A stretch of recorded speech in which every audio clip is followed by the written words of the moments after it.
I took a workshop with Stephen Canals, who was, responsible for Pose. Mm. And, I just had an interview with Jenny Livingston at the Stonewall National Monument Visitor Center as part of my book launch. Yeah. And we discussed all of this, and it was just kind of like, you know, um, there are elements that were not historically factual, perhaps, but I could see where they were necessary in, bringing in a new generation, a new audience, to Mm. experience what that was like. For me, it's complicated emotions because I was part of that scene, um, but I'm thrilled that, it has come so far and gotten the exposure that it's received. There's a children's book coming out in I think next week about Willie Ninja, which No. I'm really excited about because it's so Yeah. beautiful and he'd be so honored and so happy. So to see it on Broadway and like Cats the Jellicle Ball and to see it up on television on like Pose and shows like Legendary and and Mm. being mentioned on RuPaul's Drag Race like Mm. in each episode, um it's so special because this is a part of our history that so many people did not want us to share, for Yeah. such a long time, especially during that time. It was all about, we're gay, but we're just like everybody else. Mm. So anyone who was a person of color or who was trans or who was from the leather community or, whatever was considered like outsiders that nobody wanted to talk about. So it's beautiful to see that our diversity is celebrated, you Mm. know.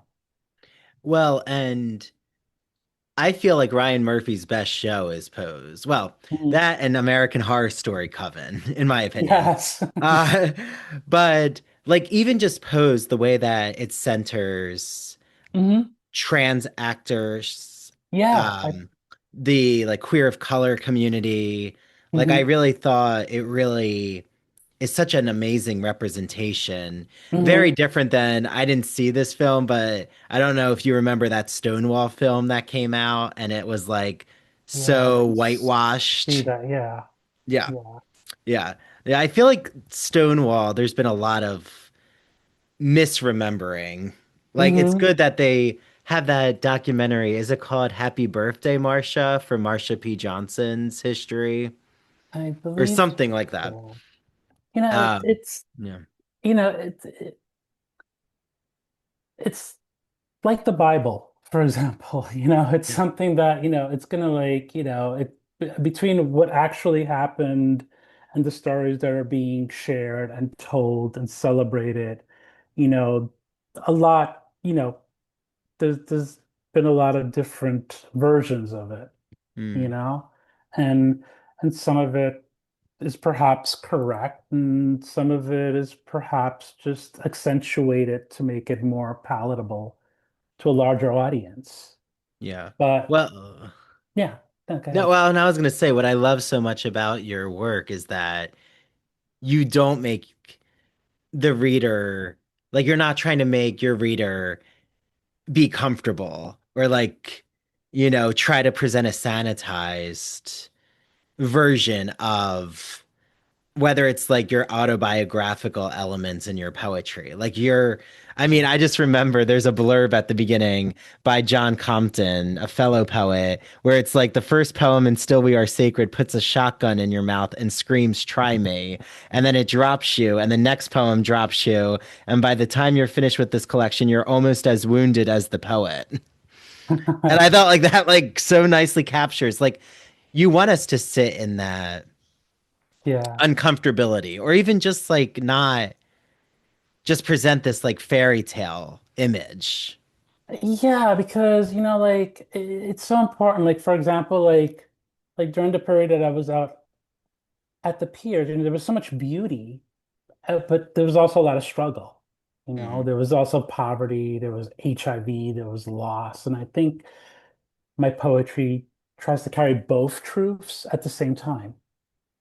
yeah. Yeah. Like, so how do you reconcile or just sit with, maybe not reconcile, but sit with like those calls from a younger generation who's like, oh, remember the peers, like um young queer men, they got to like just lay out naked and like there was the adult cinemas and like they kind of like put in this nostalgia. Hmm. Like, do you feel that, like you're saying, there was beauty, but it wasn't always beauty? Like, there wasn't always beauty Yeah, in it's all these about spaces. nostalgia, but I mean, I was born and raised in New York, so I grew up learning to love like, the beautiful views of the city, but also appreciate, the homeless person on the street, you Mm, know.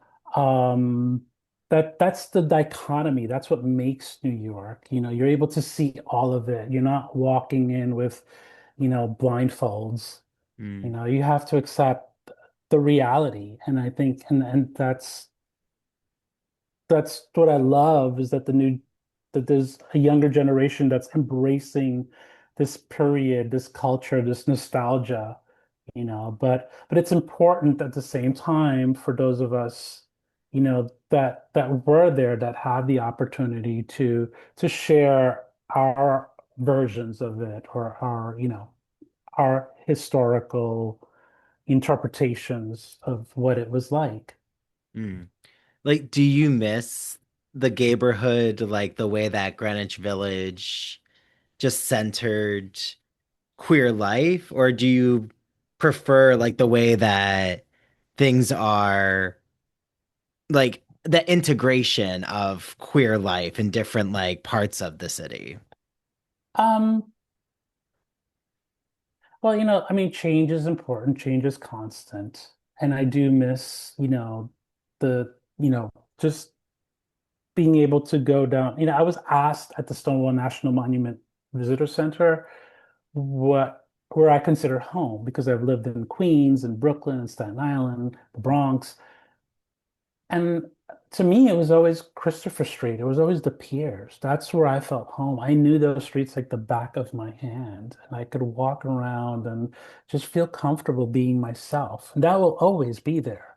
But it's beautiful that you can go anywhere and sort of feel welcome and have a safe space. I mean, not Mm, necessarily anywhere, but most places. mm, Um, so I do appreciate that. And yeah, I get caught up in the nostalgia of it all and miss, what it used to be like and what used to be here and what used to be there. But I can also, you know, fall in love with like the cool new coffee shop or the cool new mhm. restaurant or the cool new bookstore. But Yeah, yeah. Um, and like I know a lot of your poetry.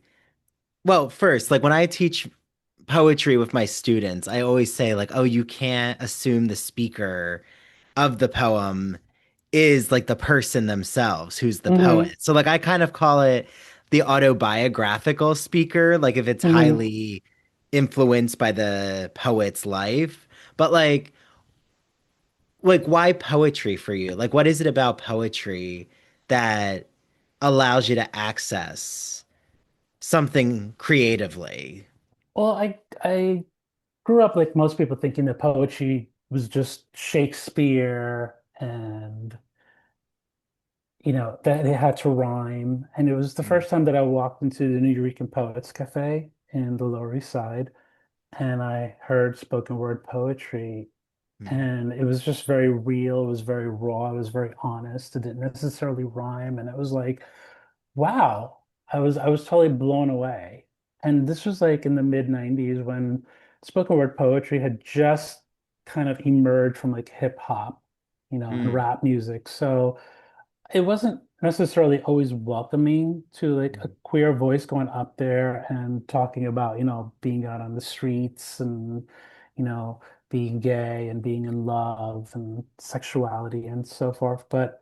Um, but there were a few of us that were out there and we were pushing through and we were pushing forward. And I'm happy that we're at a place where there's so many like queer spoken word artists and poets that are like highly celebrated and have so many opportunities that, we didn't necessarily have back then.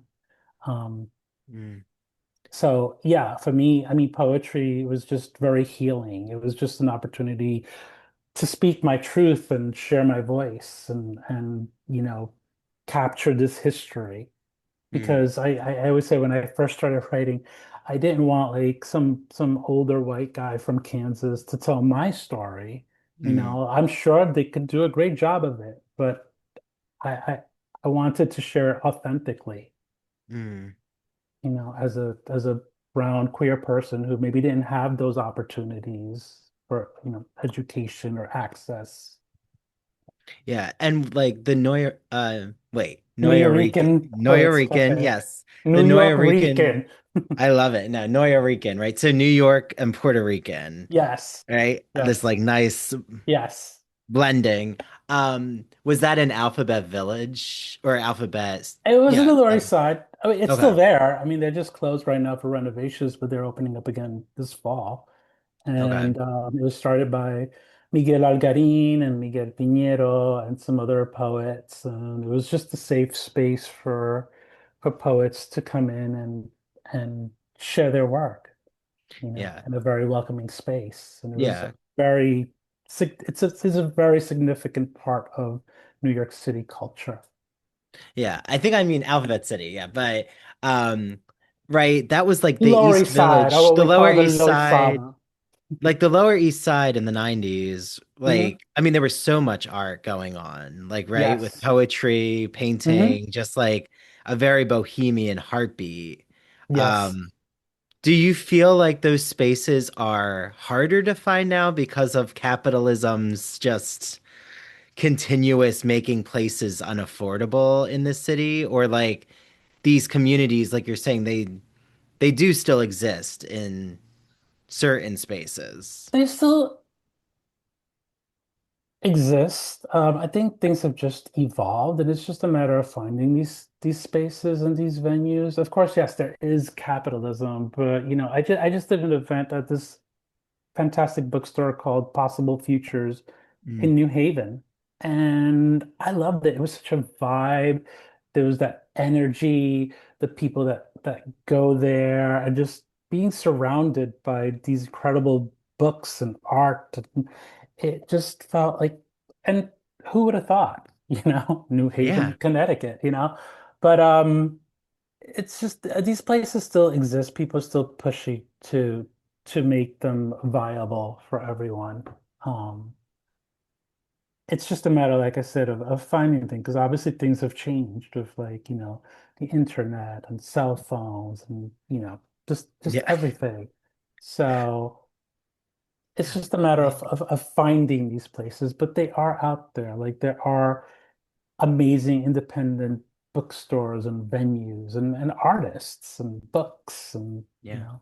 Yeah, I find like I'm right outside the city in North Jersey. I'm hmm in Secaucus, hmm and like even the suburban independent bookstores, like I just saw my family in South Jersey, and there's like this really cool place. I'll shout it out. It's called Ren's Coffee House in hmm Blackwood, and it has like used books and new books, and like it was just such a really fun vibe and like really artsy. And it's like interesting how suburbia is now having like these spaces of like spoken word. And yeah, hmm I feel like everything has just like expanded out. Yeah.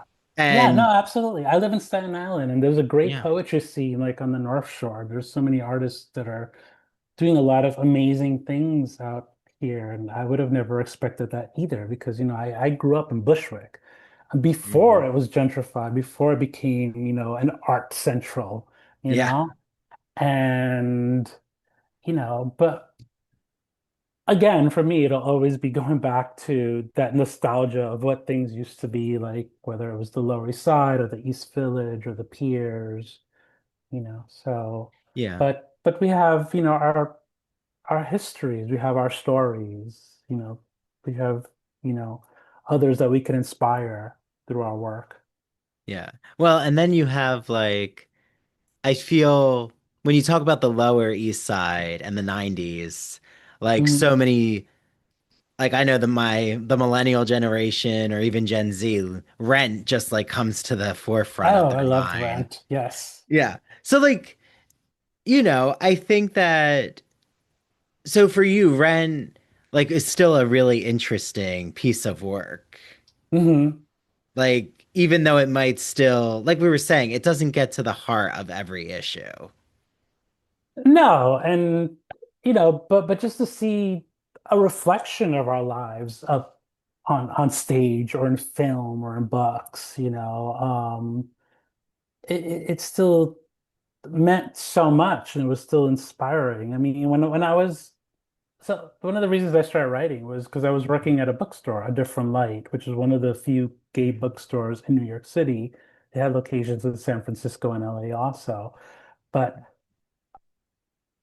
I started picking up some of the books on the shelves that we were selling, and by like Essex Hemphill or Oh, Audre Lorde, yeah. and people who wrote from the body, people who wrote from experience, and that sort of gave me permission to do the same.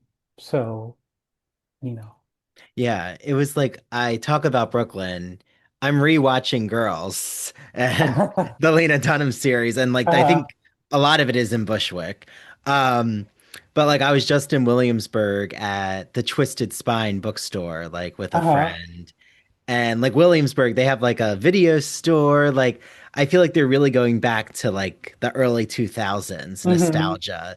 Um, but yeah, you're right. Like I even feel like in these spaces, it's like a mix between like there can be very wealthy, like very Hmm. white privilege lives, but there also can still be like an underbelly of an artist scene. It's just Hmm. like, a lot of like um people living just such different lives coming to Yeah. I mean, I don't know if they're coming together necessarily in spaces, Yeah. but like they're on the streets together. And Yeah. I mean, like, Yeah, well, it's is like yeah, it's like the symbol of New York City. Like everyone takes the subway, everybody yeah, takes the train, and you don't know, who's wealthy, who's not, who's, you know, got the privilege, who doesn't.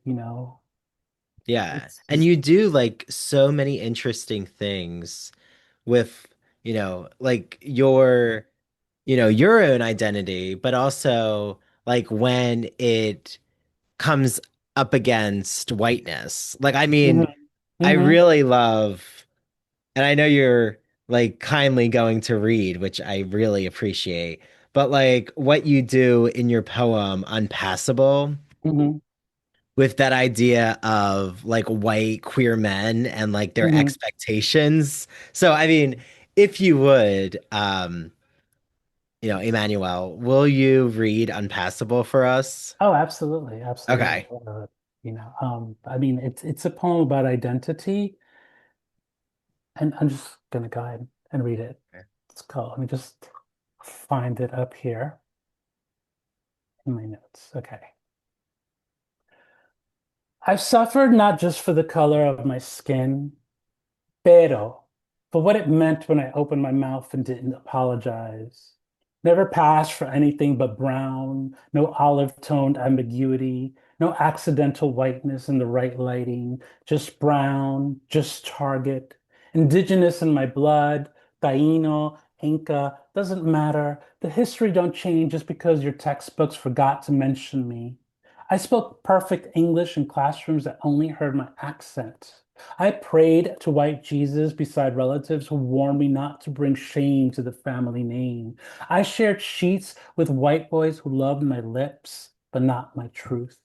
Their hands searched my body for proof that I was still less because maricones like me weren't meant to succeed, not in their world.